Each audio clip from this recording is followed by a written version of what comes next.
Good morning সবাইকে। দীঘাতে নতুন একটা দিনে সবাইকে ওয়েলকাম। একটা নয়, দুটো নয়, তিনটে নয়, চারটে আমরা ট্রেন চেঞ্জ করে অবশেষে দীঘা আসতে পেরেছি। এত দিনের মনের ইচ্ছা, সেটা যে এত তাড়াতাড়ি পূরণ করবে আমার হাজব্যান্ড, আমি সত্যিই ভাবতে পারিনি। তো যাই হোক, ওনারা দুই বন্ধু মিলে, এই যে দাদাকে দেখতেই পেলে, তো এই দাদা আর ও হচ্ছে ছোটোবেলা থেকে একসঙ্গে ওদের বড় হওয়া। তো যাই হোক, দাদা বলছি কারণ বেশ কয়েক মাস, 2-4 মাসের হয়তো বড়, তো সেই জন্য আমার আমি দাদাই বলছি। তো ওরা কিন্তু একদম বন্ধু, খুব ভালো বন্ধু, একদম যেটাকে বলে ক্লোজ ফ্রেন্ড। তো যাই হোক, এখন আমরা যাচ্ছি একটু সমুদ্রের ধারে। তো ওখানে গিয়ে একটু ঘোরাঘুরি করব, তারপর আমরা যাব আমাদের যেখানে আজকে যাওয়ার প্ল্যানিং আছে সেখানে।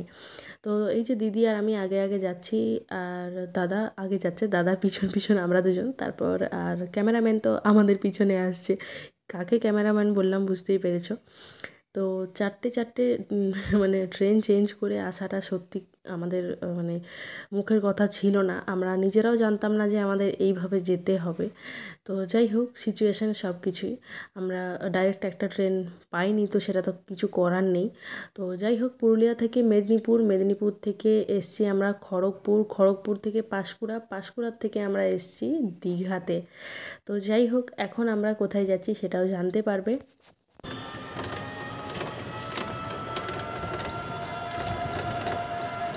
দীঘা আসার দুদিন আগে আমাদের প্ল্যানিং হয়েছে, সবার মিলে একসঙ্গে প্ল্যানিং হয়েছে।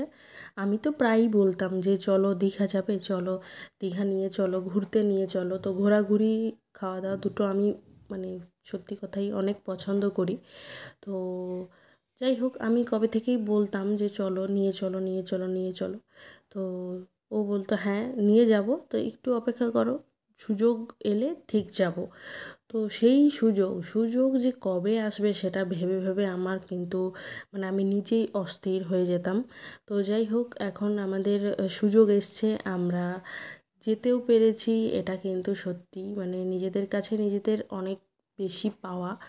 তো সেটা শুধুমাত্র ওনাদের দুই বন্ধুর প্ল্যানিংয়েই কিন্তু আমরা আসতে পেরেছি।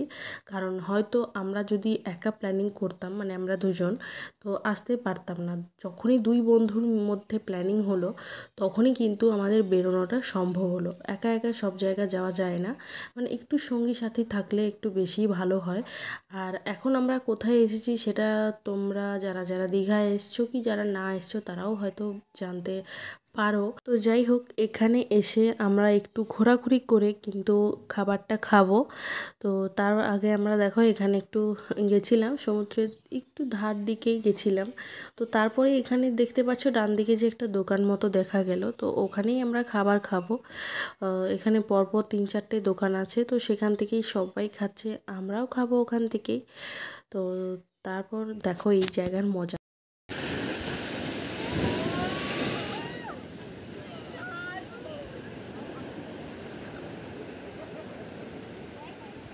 এখানে আমরা কিন্তু সবাই আলাদা আলাদা খাবার নিয়েছি। মুড়ি কেউ নিয়েছে, ডিম টোস্ট কেউ নিয়েছে, দেখো এখানে লুচি, লুচি না কচুরি যাই হোক। তো ঘুগনিটা দেখতে কেমনই লাগছে, কিন্তু খেতে মোটামুটি ভালোই স্বাদ ছিল। তো তারপর আমরা এই সামনের দিকটাতেও ঘোরাঘুরি করছিলাম, একটু দেখছিলাম সমস্ত কিছু, দেখছি, ভিডিও করছি, ফটো তুলছি, এই আর কি, এটাই তো কাজ ঘুরতে গিয়ে। তো দেখো এই জায়গাটাও কিন্তু বেশ ভালো, মানে সুন্দর লাগছে পুরোটাই। আর ওয়েদারটা মোটামুটি ছিল, বৃষ্টি পেয়েছি আমরা রাস্তায় ফোঁটা ফোঁটা। তো বাকি তো এখনও ঘোরাঘুরিটা বাকিই আছে, বৃষ্টি দেখতেই পাবে তোমরা। ওখান থেকে বেরিয়ে গেছি, আর বেরিয়ে এখন আমরা যাচ্ছি একটা মন্দিরে। তো মা কালীর মন্দিরেই যাচ্ছি। আর চলো, চলে এসেছি, পৌঁছে গেছি এখানে, বেশি দূরত্ব ছিল না ওখান থেকে। আর এখন যাব একটু, চলো ভেতর দিকে। আমরা ওপরে উঠিনি ঠিকই আছে, কিন্তু ভেতর অবধি গেছিলাম। তো এখানের কিন্তু পরিবেশটা বেশ ভালো, মানে চারিদিকেই কিন্তু মানে দীঘা এসে যে মানে এতটা ভালো লাগবে আমি লোকের ভিডিওতে দেখেছি, কিন্তু নিজে আসতে পেরে তো বিরাট খুশি, সেটা তো সবাই হয়। তো তার মধ্যেও আমার কিন্তু বেশ ভালো লেগেছে প্রতিটা জায়গা। আর এখানে দেখো এগুলো মানে বুঝতে পেরেছি কি, কিন্তু বাঁধতে দেখিনি কাউকেই। যাই হোক, এখন আমরা এখান থেকে বেরিয়ে যাচ্ছি, আর এখন আমরা কোথায় এসেছি সেটাও তোমরা জানতে পারবে, একটু অপেক্ষা করো। আর এখানে কিন্তু বৃষ্টিটাও দেখতে পাচ্ছ ঠিক কীরকম পড়ছে, আমরা একদম বাজে ওয়েদারে কিন্তু বেরিয়েছিলাম। তো সকাল দিকে ঠিকই ছিল, আস্তে আস্তে তারপরে যে কী হচ্ছে আকাশের বুঝতেই পারছি না। এই দেখো অক্টোপাস, অক্টোপাস তোমরা কেউ খেয়েছো? যদি খেয়ে থাকো আমাকে কিন্তু কমেন্ট করে জানিও। আমার ইচ্ছে আছে, কিন্তু কবে খাবো আমি নিজেও জানি না, মানে এত তাড়াতাড়ি নয়, পরে খাবো। যাই হোক, একবার তবে খাবো, এটা ঠিক। না না, ওই জন্য আমার জিভে জল আসেনি, আমার আসছে চিংড়ি মাছগুলো দেখে। ওইটা তো সবারই ভালো লাগে, তাই না? তোমরা অনেকেই বুঝতে পেরেছো, আবার অনেকেই হয়তো বা বুঝতে পারোনি। তো এখন আমরা এসেছি মোহনায়, আর এখানে ডাব খাবো। আর তার আগে দেখো একটু ঘোরাঘুরি করছি, সামনের দিকে যাচ্ছি। তো এখানে কিন্তু বৃষ্টি পড়ছিল বলে আমি আমার ওড়নাটাকে ঢাকা নিয়ে নিয়েছিলাম, ওড়না নিয়ে এসেছিলাম, কারণ ওয়েদারটা দেখেই যে যদি বৃষ্টিতে ভিজেও যাই গামছাটা নিয়ে আসাটা কেমন, হাত পা মোছার জন্য, হাত পা নয়, হাত মাথা মুখ যাই হোক। তো তারপর দেখো এখানে খেলাম একটা ডাব, তো ডাবটা দুজনে একসঙ্গেই খেয়েছি। আর তারপর দেখো এখানে কতটা আছে মালাইটা, বাপরে বাপ, এটা দেখলে কিন্তু আমার সত্যি সত্যি এমনিতেই লোভ লেগে যায়। এখন আমরা চলে এসেছি লাঞ্চের জন্য। তো 4 জন বসে আছি, সেটা বুঝতেই পারছো, ওইদিকে দাদা দিদি বসে আছে, এদিকে আমরা দুজন বসে আছি। তো এখানে দেখো একে একে সবজি দিচ্ছে, সবজিগুলো সত্যি কথা এতটা মানে মারাত্মক খেতে ছিল, কি আর বলবো। ভাতটাও মোটামুটি ঠিকঠাকই ছিল।